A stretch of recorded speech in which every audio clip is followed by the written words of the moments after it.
Hello friends, welcome to Manish kitchen.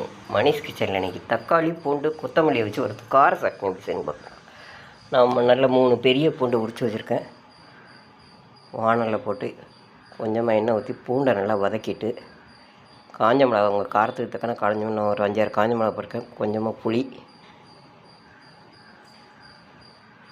கொத்தமல்லி தழை ஒரு கைப்பிடி அளவு கொத்தமல்லி தழை, தக்காளி 2 மீடியம் சைஸ் தக்காளியை கட் பண்ணி வச்சுருக்கேன். அந்த தக்காளி எல்லாத்தையும் போட்டு நல்லா வதக்கிட்டு, உப்பு போட்டு ஆற விட்டு மிக்ஸி ஜாரில் போட்டு அரைச்சி தாளிச்சோன்னா சூப்பரான பூண்டு தக்காளி கார சட்னி ரெடி. நீங்களும் இது மாதிரி ட்ரை பண்ணி பாருங்கள்.